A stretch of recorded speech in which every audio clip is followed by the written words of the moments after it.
Salamat po sa Panginoon dahil patuloy niya po tayo ginagabayan, patuloy niya po tayo sinasamahan. Amen po ba? Kaya sa umaga po ito, i-bless po natin ang Panginoon. Tayo po lahat ay tumayo. Tayo po ay magpuri sa Kanya. Tayo po ay patuloy na bakit sa Kanya. Wala po kayong i-restrict. Do not reserve. Dahil ang magpuri po sa Panginoon, it's not about our feelings, it's not about our survival.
si King David ang nagsulat dito, no?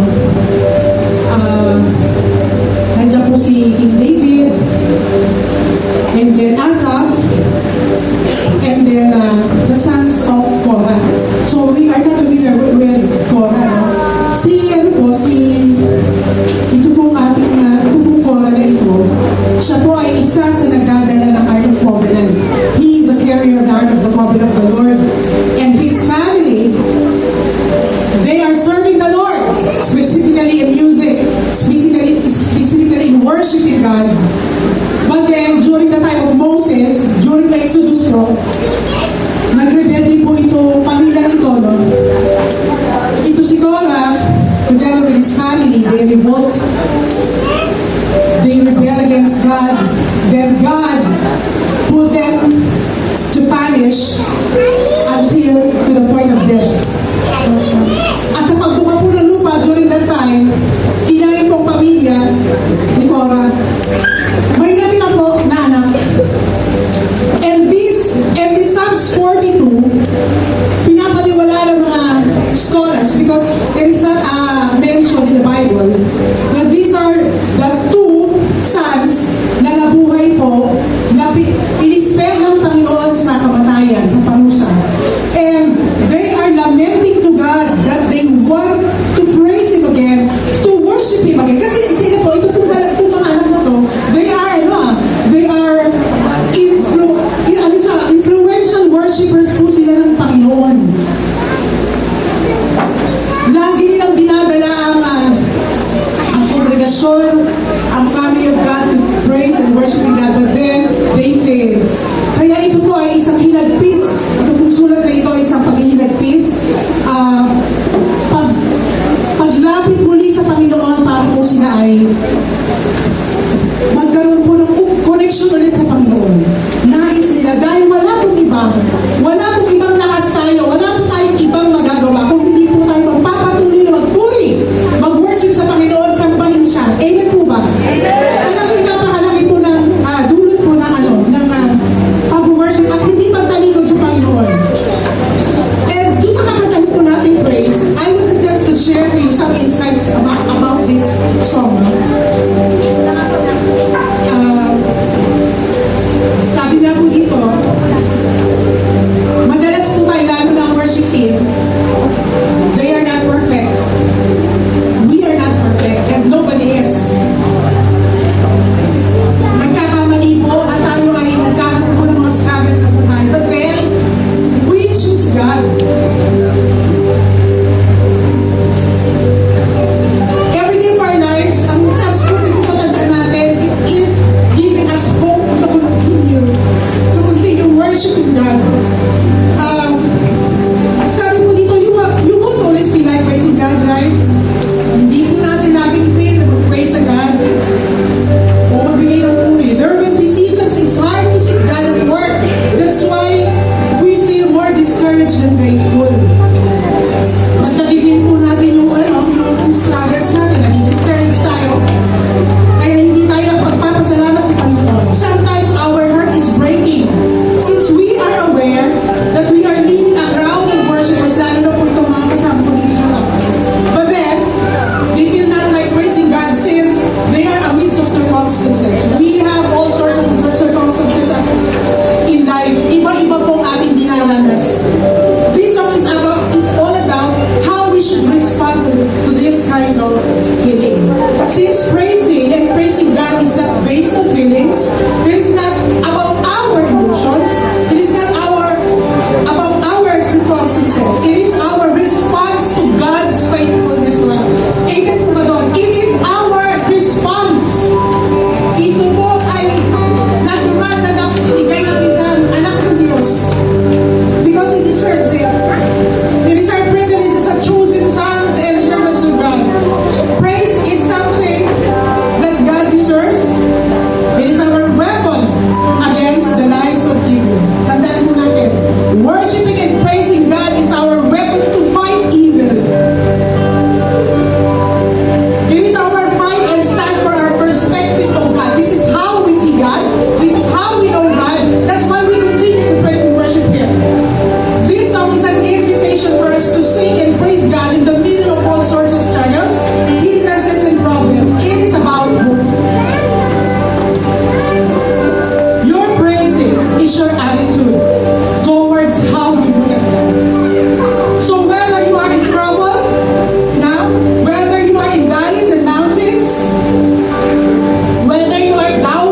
praise you, we worship you, Lord.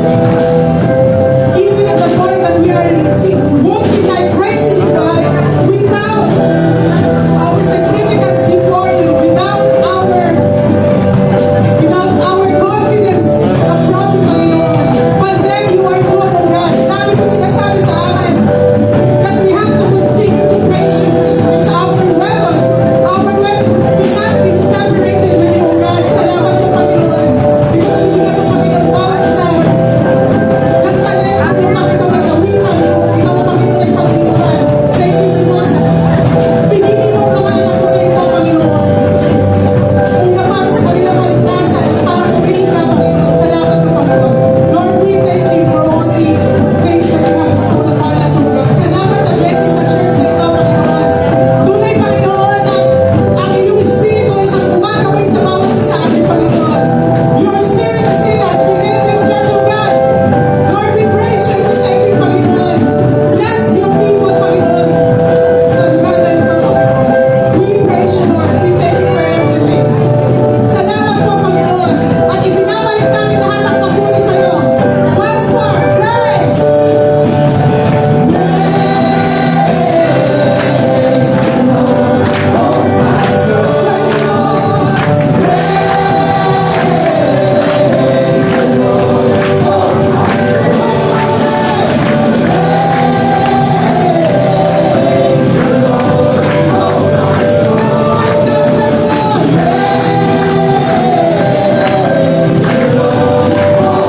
soul.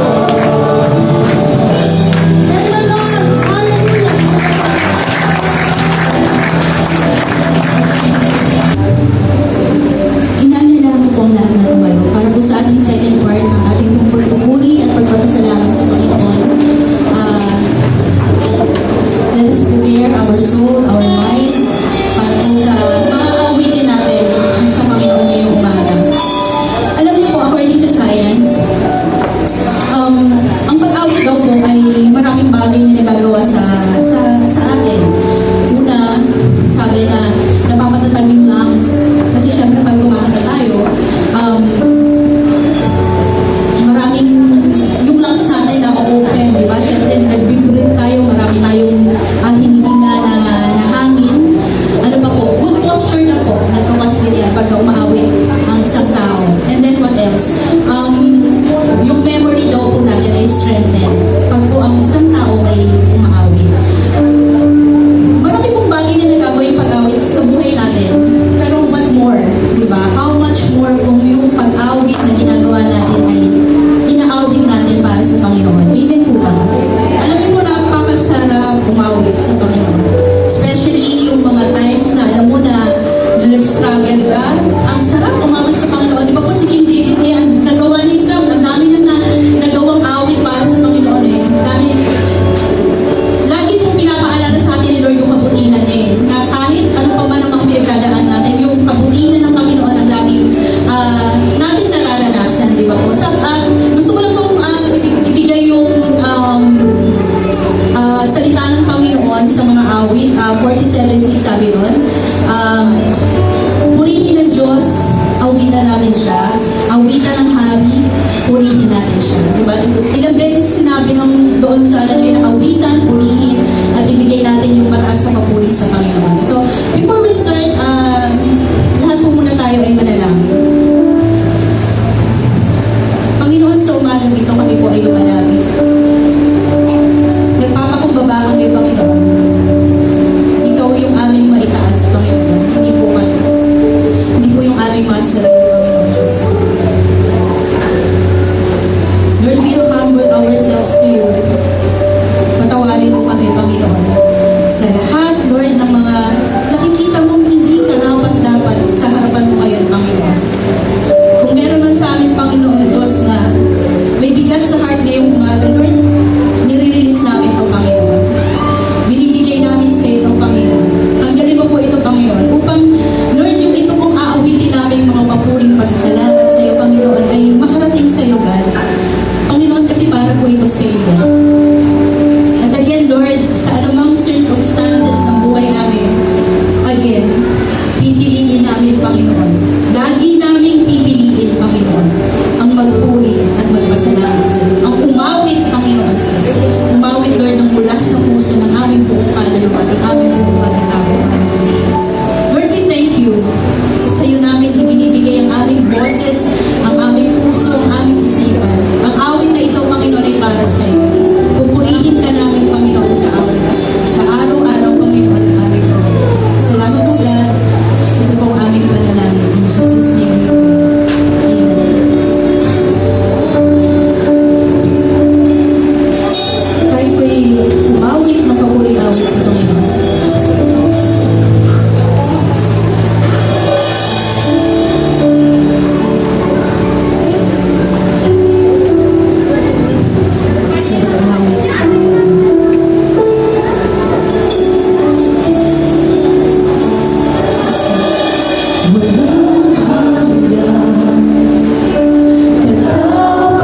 Isisigaw sa buong mundo. Sa mga churches, sigaw mo, sigaw mo. Isisigaw sa buong mundo. Sa lahat ng panahon. Sa lahat ng panahon. Come on, church. Open your heart to this. Let's worship the Lord. Sa lahat ng oras, nalalawas sa amin, Panginoong Jesus, purihin ka, dakilain ka sa buhay ko.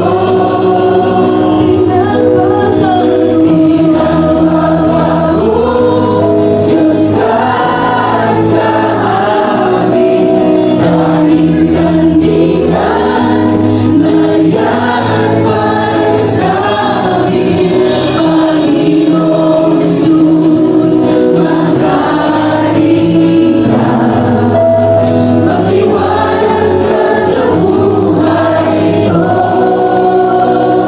aming Ama. Sa buhay ko, aming Ama.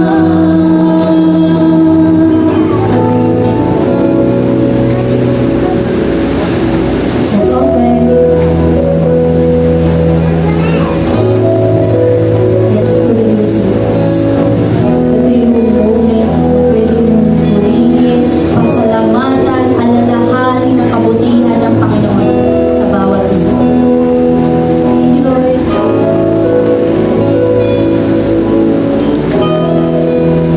Ang maraming Diyos na makapangyarihan sa lahat. Panginoon, lubos kaming nagpapasalamat sa iyo, Panginoon. Sa mga araw, sa mga pribilehyo, binigay mo na naman sa amin. Salamat, Lord! Sa 42 years, Panginoon, na binigay mo sa atin. Ito yung nagpapatunay lamang. Ikaw ang aming Diyos noon hanggang ngayon. Na kaya kaming samahan, Panginoon, sa ilang taon pa, gugugulin ng kapilya nito. Salamat, Lord! Sa 42 years na yan, Panginoon, marami mang pong nangyari dyan. Kami lubos nagpapasalamat sa iyo dahil ang nagpapatunay ito, Panginoon, na ikaw'y mabuting Diyos. Na ikaw po ang aming Diyos na makapangyarihan sa lahat, na kahit anong pagsubok ang pinagdaanan, may tatayo sa aming Panginoon para kami yakapin. Salamat, Lord. Alam ko, Panginoon, kita mo ang aming kahinaan. Kita mo ang aming kapaguran, Panginoon. At sa umaga nito, wala kaming maitatago sa iyo, Lord, eh. Ang bawat isa ay may kanya-kanyang dalahin, Lord. At kung ano man ito, Panginoon, hindi man namin ito alam.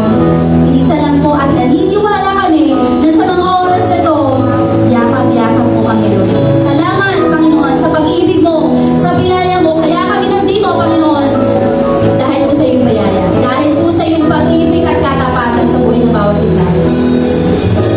Lord, samahan mo kami, Panginoon.